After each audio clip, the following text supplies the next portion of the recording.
Assalamualaikum warahmatullahi wabarakatuh. Salam sejahtera, Om Swastiastu, Namo Buddhaya, salam kebajikan. Selamat datang di acara Pojok Pemikiran Partai Golkar, sebuah acara yang diselenggarakan oleh kabargolkar.com. Program ini memberi ruang bagi para kader dan simpatisan Partai Golkar untuk mendiskusikan berbagai isu politik, sosial, budaya, dan berbagai isu-isu kontemporer dan menanggapi berbagai isu-isu kontemporer di tanah air saat ini. Kami berencana mengundang berbagai narasumber internal Partai Golkar untuk mendiskusikan berbagai hal yang menjadi concern publik atau mempunyai dampak terhadap kepentingan publik di tanah air. Dan alhamdulillah di episode perdana ini kita diberi kehormatan untuk berdialog dengan seorang tokoh Partai Golkar yang sudah pasti tidak asing lagi bagi baik itu internal Partai Golkar maupun publik tanah air. Without further ado, mari kita sambut Bang Syahmud Basri Ngabalin, Kepala Badan Saksi Nasional Partai Golkar. Selamat datang Bang, terima kasih atas kehadirannya. Apa kabar? Alhamdulillah baik. Alhamdulillah. Ini masih dalam bulan puasa ya Bang? Masih puasa kan? Masih alhamdulillah, semoga puasanya lancar juga bagi teman-teman semua, para pemirsa. Semoga yang menjalankan ibadah puasa, puasanya lancar sesuai dengan yang diniatkan. Oke, Bang Syahmud. Kita mengenal Bang Syahmud sebagai Kepala Badan Saksi Nasional Partai Golkar. Dan tentunya kiprah Bang Syahmud ini yang paling dekat pada saat kita pilkada kemarin di 9 Desember 2020, Partai Golkar berhasil menangi, kalau saya nggak salah ya Bang, tolong dikoreksi. Menjawab pertanyaan keinginan Ketua Umum. Menjawab keinginan Ketua Umum, yaitu memenangi 60%. Dan pilkada. alhamdulillah tercapai. Dan alhamdulillah tercapai Bang, 60%, sebuah achievement yang luar biasa. Bahkan untuk sebuah partai sekaliber Partai Golkar. Dan Badan Saksi Nasional di bawah nahkoda Bang Syahmud ini mempunyai peran yang saya bisa bilang sangat-sangat signifikan dalam pemenangan tersebut, karena suara Partai Golkar diawasi, kemudian dipastikan itu dihitung dengan baik itu oleh tim yang semuanya berada di bawah koordinasi dari Bang Syahmud. Yes. Seperti itu ya Bang? Yeah. Oke. Bang, tolong ceritakan sedikit tentang apa itu Badan Saksi Nasional. Atau bahkan sebelum kita bicara tentang Badan Saksi Nasional, mungkin kita bagi teman-teman yang di daerah atau di mana yang mungkin belum begitu mengenal Bang Syahmud, saya akan memberikan sedikit background dari Bang Syahmud ini sendiri. Bang Syahmud putra Papua ya kalau Putra saya salah Papua. Ya. Putra Papua, kelahiran Fakfak. Kelahiran Fakfak. Kelahiran Fakfak tahun 71. Sudah tua juga. Oh tidak lah, masih kader muda kalau kita bisa bilang. Dan Bang Syahmud ini sebelum aktif di Partai Golkar, lebih dulu aktif di berbagai dunia kemahasiswaan, terus dunia kepemudaan, KMPI ya. dan seterusnya. KMPI dan seterusnya. Di Golkar juga aktifnya di berbagai organisasi, BMK, di Kosgoro, di AMPG, hampir hari ini masih di AMPG juga, dan saya sebagai Ketua Harian PP AMPG. Ketua Harian PP AMPG. Jadi bisa dibilang secara karir politik Bang Syahmud ini bukan lagi tokoh baru, sudah punya track record yang jelas dan kapasitasnya tidak lagi diragukan. Karenanya, Alhamdulillah. Dan karenanya dalam kepemimpinan dalam periode DPP Partai Golkar di bawah kepemimpinan Bapak Erlangga Hartarto, Bang Syahmud diberi tanggung jawab kepercayaan yang luar biasa mengepalai Badan Saksi Nasional. Ya. Jadi ada yang menarik, Silakan, jadi kalau Badan Saksi Nasional itu disingkat BSN. Nah, inisial saya biasa dipanggil SBN. Gitu. Jadi ada dua inisial yang mungkin mirip-mirip, tapi akhirnya itu kok cocok gitu loh. Akhirnya pada saat menjalankan amanah yang diberikan oleh Pak Ketua Umum untuk menjalankan, ini kan wadah baru, organisasi baru yang kita belum mempunyai platform, kita belum punya rujukan. Nah, Akhirnya kita coba dengan kepercayaan dan amanah yang diberikan oleh Ketua Umum, alhamdulillah dengan seluruh kekuatan teman-teman baik di tingkat pusat maupun sampai ke tingkat daerah, dan pasti atas restu seluruh kader Golkar dan punya keinginan yang sama untuk bagaimana bisa merealisasikan kemenangan Partai Golkar itu, dan akhirnya dengan waktu yang singkat, dengan fasilitas yang ada, dengan kerja keras semangat yang tidak pernah putus dari seluruh teman-teman, alhamdulillah kita bisa bersama-sama dengan pemenangan pemilu untuk menghadirkan keinginan apa yang sudah diamanahkan oleh Ketua Umum itu. Dan alhamdulillah dalam hitungan konferensi pers H+1 itu kita mencapai 61%. 61%. 11%. Nah, itu sebuah achievement luar biasa ya kalau saya bisa bilang ya Bang. Apalagi Pilkada 2020 kemarin itu bisa dibilang momentumnya sangat signifikan dalam kancah politik tanah air karena itu menyambut gelaran Pilpres di 2024 besok ya. Bang, boleh diceritakan seperti apa perjalanan dari BSN itu sendiri dan profil singkatnya supaya audiens kita bisa mengetahui apa itu BSN dan seperti apa perjalanan. Jadi lembaga Badan Saksi atau Badan Saksi Nasional ini yang satu-satunya pada kepemimpinan Pak Erlangga Hartarto, sehingga melahirkan sebuah badan independen yang bertanggung jawab langsung kepada Ketua Umum. Dan sehingga kita coba untuk bagaimana melakukan penetrasi itu sampai ke tingkat TPS. Nah, langkah-langkah yang kita lakukan, yang kita ambil adalah bagaimana melahirkan sebuah sumber daya manusia yang memiliki kapasitas, kapabilitas untuk bagaimana bisa menjaga suara Partai Golkar. Nah, itu semua tidak bisa kita lakukan dengan hanya satu, dengan pendidikan. Oleh karena itu, pendekatan yang kita pakai adalah pendidikan saksi, yang kita mulai dengan training of trainer di tingkat pusat sampai ke provinsi, dan kita fokuskan waktu itu di tingkat provinsi. Di tingkat provinsi. Jadi, hampir di seluruh provinsi yang melaksanakan pilkada itu kita lakukan TOT. Setelah itu pada tingkatan TPS kita lakukan BIMTEK. Dan ada beberapa langkah-langkah yang memang dalam waktu singkat kita langsung turun, kita datangi itu peserta, kita mapping secara tepat, kita bagaimana melakukan penetrasi sehingga kita harus mengetahui titik-titik TPS itu ada di mana. Siapa saja yang akan menggunakan hak pilihnya di TPS tersebut. Oleh karena itu Badan Saksi harus punya database itu. Nah, kebetulan memang dalam perjalanannya setiap pemilu itu kita memiliki modal awal, baik di Sipol itu untuk bagaimana kita jadikan sebagai starting awal untuk bagaimana bisa melakukan rekrutmen.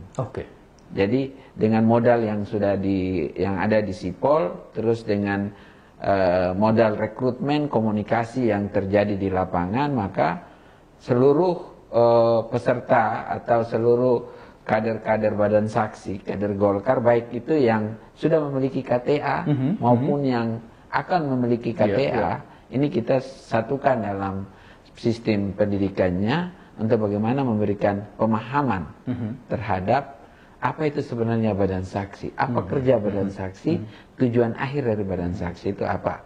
Nah, sehingga Badan Saksi ini harus lebih pada bagaimana memunculkan loyalitasnya. Loyalitas sehingga kerja-kerja dia terhadap bagaimana menjaga suara Partai Golkar di TPS nantinya itu benar-benar terjaga secara baik. Jadi kalau boleh saya simpulkan, Badan Saksi Nasional khususnya milik dari Partai Golkar ini adalah gatekeeper ya, penjaga gawang yang memastikan bahwa segala kerja keras dari kader Partai Golkar semua dalam gelaran pemilu itu bisa suaranya gerbang terakhir suaranya itu bisa benar-benar terverifikasi dan diakui kan seperti itu Bang. Dan kita membasiskan diri, tim Abang di Badan Saksi Nasional ini membasiskan diri pada data kemudian juga berbasis teknologi, dan juga mendayagunakan orang-orang yang memang terlatih dan sudah mempunyai kapasitas untuk menjalankan itu semua. Karena itu wajar sekali dan memang sudah sepatutnya di gelaran kemarin hasilnya seperti yang dicanangkan oleh DPP, khususnya oleh Ketua Umum kita, Bapak Airlangga Hartarto, begitu ya, Pak? Nah, jadi sebenarnya dengan waktu yang sangat singkat, kita mempersiapkan seluruh kesiapan kerja-kerja Badan Saksi untuk menghadapi Pilkada 2020, itu waktunya sangat singkat. Kalau boleh dibagi, singkat itu yang Abang maksud seberapa lama itu, Bang? Itu sekitar 3 bulan apa? Waktu singkat banget 3 bulan untuk mempersiapkan semua hal itu, seluruh hal itu dan untuk seluruh Indonesia, hampir seluruh Indonesia. Seluruh Indonesia. Jadi ada 32 provinsi. 2 provinsi yang tidak melaksanakan pilkada yaitu DKI sama Aceh. Nah, dari 32 provinsi itu alhamdulillah semua database dan data para pemilih yang memilih Partai Golkar itu Badan Saksi alhamdulillah bisa melakukan pendeteksian itu. Nah, dengan waktu yang sangat singkat itu aja kita bisa bekerja secara baik. Harapan kita, ini kan persiapan kita untuk masuk ke 2024. Nah, kalau di 2024 dari sekarang kita bekerja secara baik, secara bagus, dan kita pendekatannya lagi, sekali lagi penekanannya adalah bagaimana melahirkan sumber daya manusia yang lebih mumpuni. Menguasai ilmu daripada kesaksian saksi Partai Golkar ini, maka saya yakin dan percaya bahwa kita bisa melakukan mapping, kita bisa melakukan pendalaman terhadap setiap kader Golkar, maka ke depan di 2024 itu kita sudah bisa melakukan kemenangan Partai Golkar itu seperti apa. Jadi abang percaya diri bahwa dengan modal yang waktu 3 bulan saja kita bisa mencapai kinerja seperti itu, seperti yang kemarin di 9 Desember, kita bisa membayangkan 2024 kita pasti jauh lebih siap lagi, khususnya di BSN dan di Babilo ya, Bang. Kita butuh dukungan. Kita butuh dukungan dari teman-teman dan semua kader dan simpatisan Partai Golkar, dari DPP, PD, DPD, provinsi, kabupaten, kota, sampai ke tingkat bawah. Seharusnya dari sekarang kita sudah harus memulai. Ini pasti sudah mulai nih. Sudah mulai.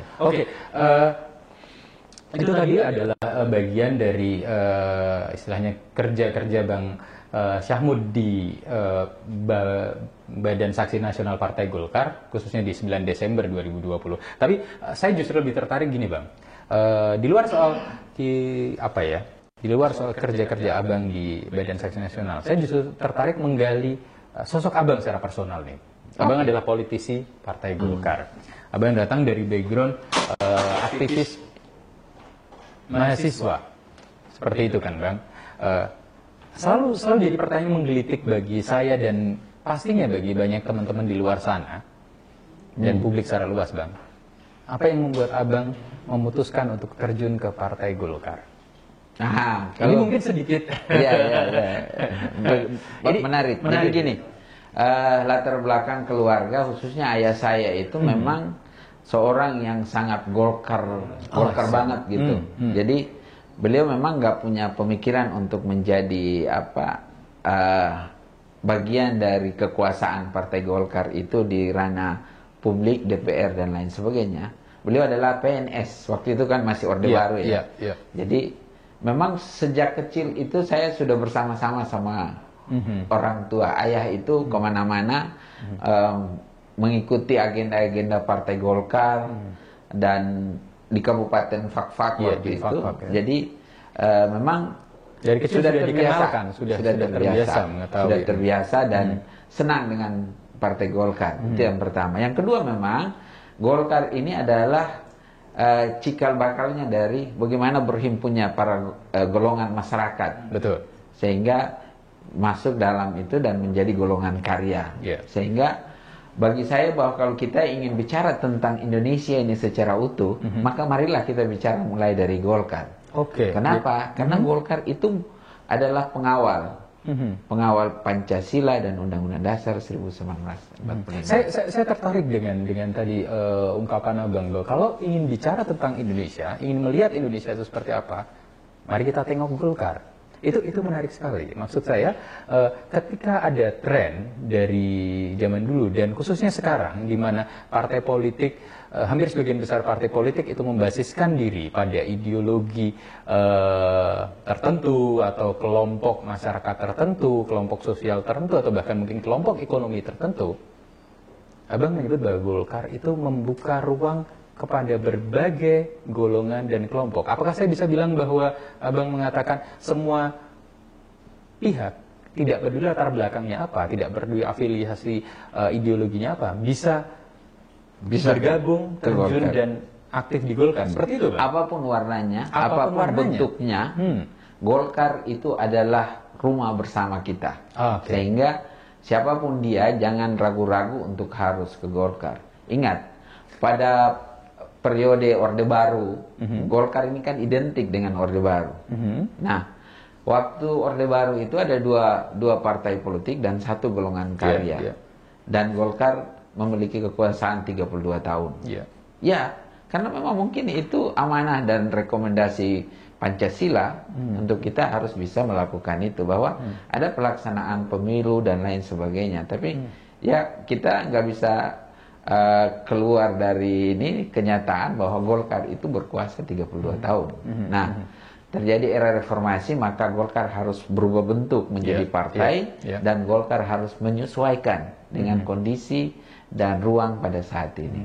Bang, saya tertarik untuk menindaklanjuti yang tadi, diskusi kita tadi, Bang. Abang menyebut bahwa Pancasila, Undang-Undang Dasar 45 dan NKRI itu jadi nilai atau spirit dari Partai Golkar untuk menjalankan semua aktivitas dan kerja-kerja politiknya, Bang.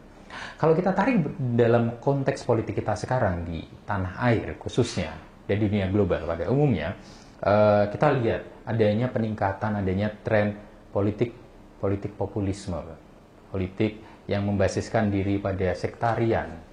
Kemudian juga kalau di Indonesia mungkin politik-politik yang aroma saranya itu terlalu kental, Bang. Saya teliti sih, kita harus mengakui itu ada fenomena seperti itu dan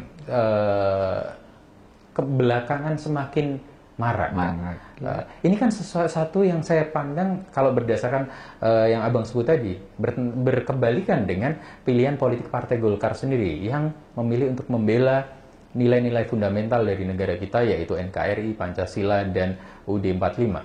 Apakah yang saya maknai itu Abang setuju atau seperti apa, Bang, sebenarnya? Saya setuju. Jadi kan kita ini kan sebenarnya Golkar itu sudah termaktub dalam sumpah janjinya, komitmen partainya, terus berangkat dari spirit dasar lahirnya Partai Golkar. Itulah kesatuan, bukan aja buruh, bukan aja koperasi ekonomi, tapi kelompok agama itu semua sudah disatukan dalam kekuatan golongan itu untuk melahirkan sekber Golkar itu di awal. Iya, di awal ya. Dan sampai hari ini Golkar itu masih memiliki komitmen. Hampir di setiap ruang, hampir di setiap kesempatan, Golkar itu dalam momentum apa pasti ada. Karena kalau kita bicara dari kacamata misalnya sektoral dan lain sebagainya, terus yang latar belakang apalah tipe masyarakat apapun di Golkar itu sangat lengkap dan saya pikir siapapun monggo datang ke Golkar kalau ingin mengenal Indonesia ini secara utuh dan baik. Mari kita datang ke Golkar dan kita bicara di Golkar ini, karena Golkar ini adalah sebuah keutuhan untuk bagaimana kita karena hampir saya pastikan bahwa di Indonesia ini Golkar adalah satu-satunya yang bisa bermain untuk memberikan kesempatan kepada siapapun untuk ingin berkiprah, melahirkan karya. Oleh karena itu dia adalah golongan karya. Oke.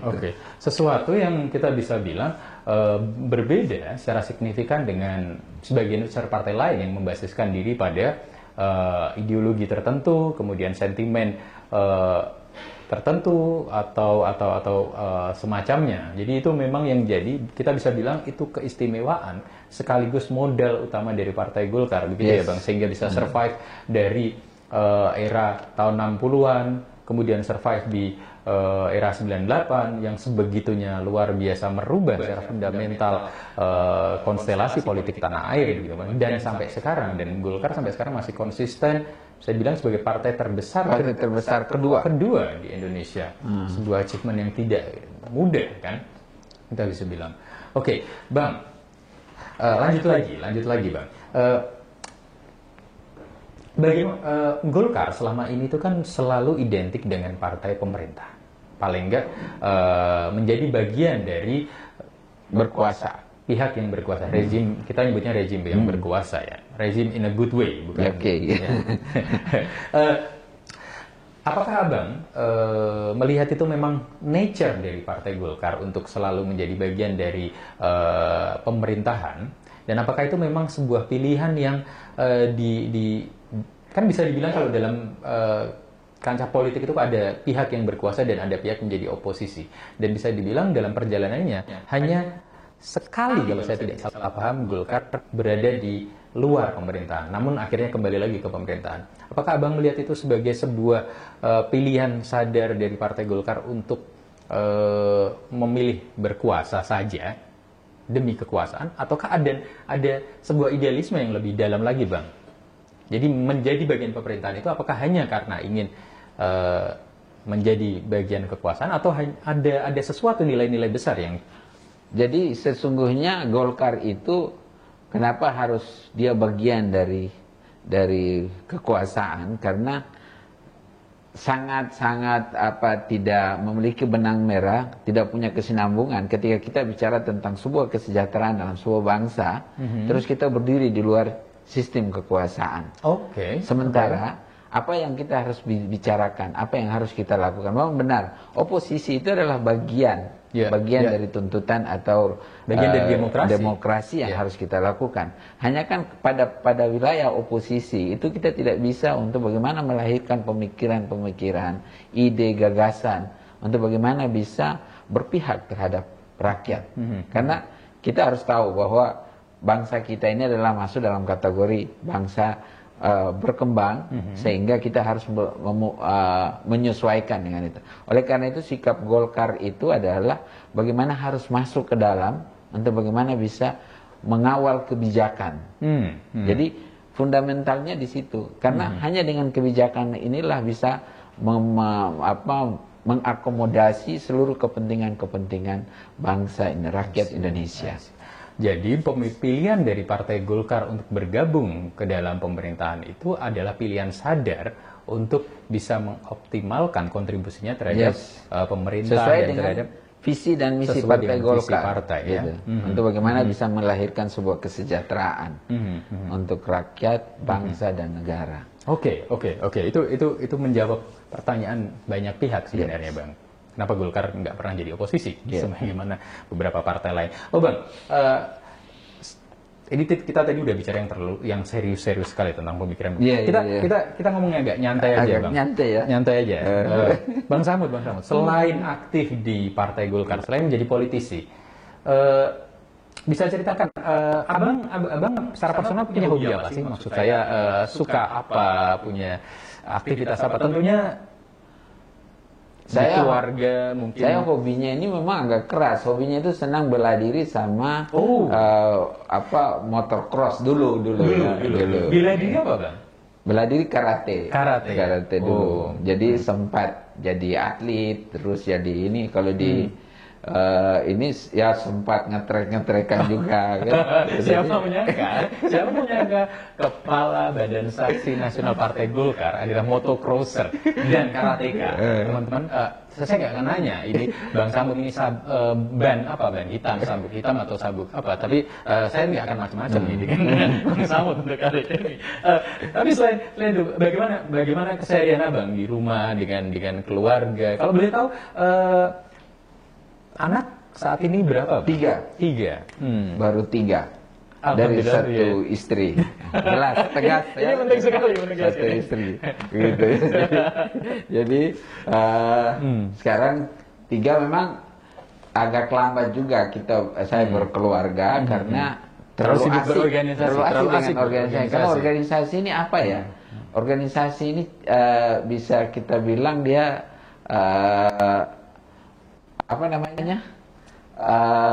Buat kita itu lupa diri gitu loh, lupa diri untuk karena nikmat memang. Betul. Saya berdialektika, berdiskusi, saya berorganisasi itu adalah sebuah hobi. Makanya kayak kita bergolkar ini adalah penyaluran hobi sebenarnya. Passion ya. Passion. Jadi gaya bisa dibilang. hidup udah. Jadi makanya wajar Bang Syahmud meskipun tanggung jawabnya di BSN sebegitu luar biasanya, kalau orang lain mungkin akan sangat tertekan, tapi Bang Syahmud bisa menghandle itu dengan tetap ceria ya. Ceria, harus ceria. Karena happy. Happy. Karena ini kan hobi gitu loh. Jadi ya udah ini menarik loh. Pekerjaan politik saya passion. Saya untuk keliling Jawa itu udah nggak terhitung. Bukan, saya keliling Jawa karena sekarang kan udah ada tol dan lain sebagainya ya. Jadi udah nyetir sendiri udah. Jadi ajak keluarga, anak, istri. Karena pas ada pandemi lagi kayak begini, udah kita ke Jogja, ke Semarang. Jadi masuk sampai ke daerah-daerah. Itu nyetir sendiri untuk memastikan bahwa seluruh personil BSN itu bekerja secara baik. Datang sampai ke rumah. Ketika abang menjalankan fungsi abang kerja-kerja politik untuk Partai Golkar, keluarga itu juga memberikan dukungan sangat memberikan seperti dukungan. Itu kunci ya bang? Kunci. Bahkan ikut ikut bersedia waktu datang ke sana itu ikut. Jadi di mobil itu anak istri kita naik. Jadi sekaligus piknik lah. Jadi kita wisata politik. Betul, wisata politik. Jadi sampai ke daerah-daerah. Saya satu hal yang nggak mau membebankan teman-teman di bawah itu, kalau pas datang itu diam. Silent aja dulu. Nanti udah sampai di daerah, karena kan teman-teman di daerah ini kalau kita datang itu pingin disambut, terus ini. Saya bilang nggak usah. Yang paling penting adalah teman-teman harus bisa bekerja baik, menunjukkan prestasi kita baik, karena ini amanahnya besar. Betul. Harapan Ketua Umum terhadap Badan Saksi untuk bagaimana menjaga suara di TPS itu menjadi sebuah tanggung jawab yang luar biasa. Dan alhamdulillah kemarin di gelaran pilkada kemarin terjawab dan kerja-kerja teman-teman itu menjadi sesuatu yang terbukti. Ada beberapa daerah-daerah yang mungkin selama ini kita tidak bisa memenangkan Partai Golkar. Dan alhamdulillah dengan kerja-kerja di bawah koordinasi bimbingan Ketua Umum, koordinasi pemenangan pemilu, teman-teman Bapilu, Badan Saksi, dan alhamdulillah itu terjawab. Jadi kemenangan Partai Golkar di pilkada kemarin adalah hasil kolaborasi yang harmonis dari berbagai elemen. Dan badan yang ada di Partai Golkar itu sendiri. Dan tentunya hasil dari salah satunya adalah nyetirnya Bang Syahmud keliling Pulau Jawa. Sendiri. Kita sampai ke Jawa, masuk ke daerah-daerah. Saya akhirnya bisa mengenal bagaimana orang Jawa itu masih memberikan ruang yang sangat luas bagi Partai Golkar.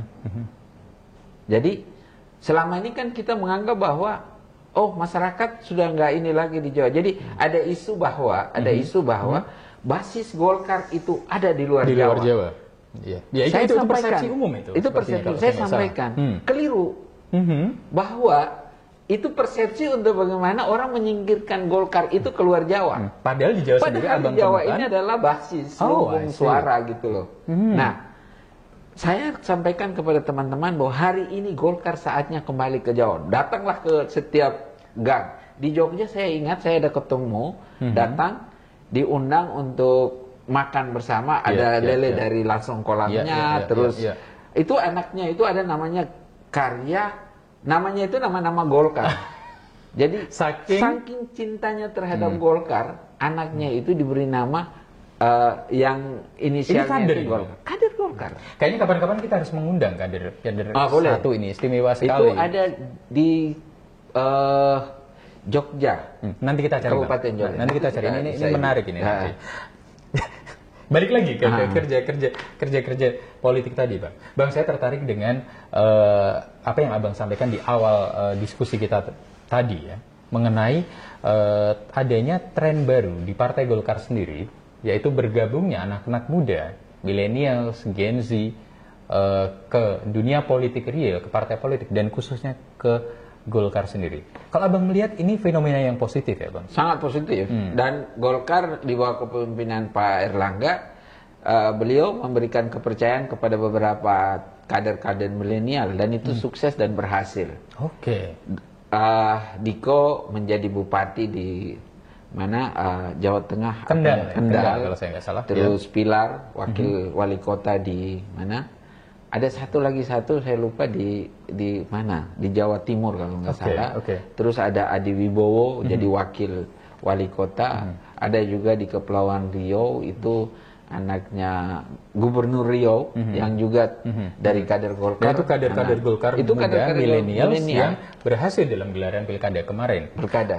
Kemudian juga belum lagi kader-kader yang bergabung ke dalam partai maupun organisasi-organisasi karya kekaryaan yang itu sekarang sebagian besar anak-anak muda semua ya, Pak. Dan Abang melihat ini sebagai sesuatu yang positif.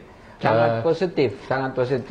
Artinya apakah itu bisa saya bilang bahwa kaderisasi di dalam Partai Golkar dan penyaluran tongkat estafet di Partai Golkar itu berjalan dengan baik, Bang? Sangat. Jadi ada satu hal yang harus menjadi perhatian saya sebagai kader Golkar adalah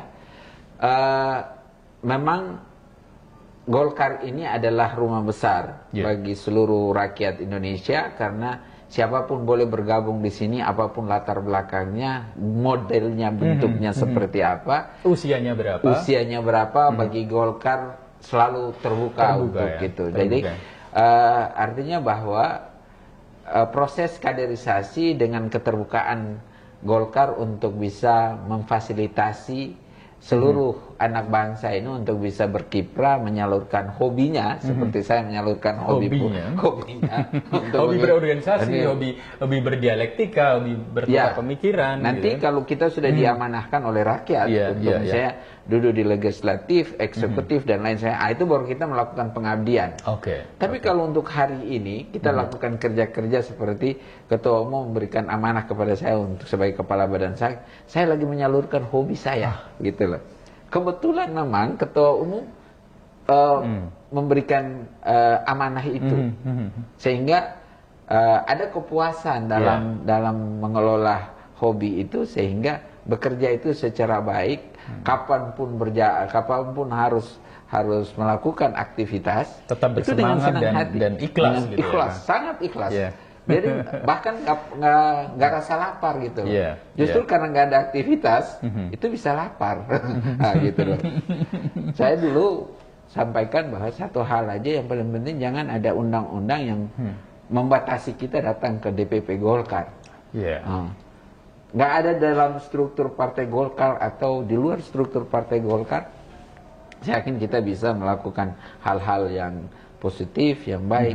Nah, alhamdulillah hari ini ada kesadaran dari teman-teman milenial dan mulai berbondong-bondong untuk masuk ke Golkar, dan saya harapkan kepada seluruh generasi yang hari ini dikategorikan sebagai kaum milenial, ayo monggo masuk ke Golkar sebanyak-banyaknya, dan insya Allah di Golkar lah teman-teman bisa melakukan aktivitas.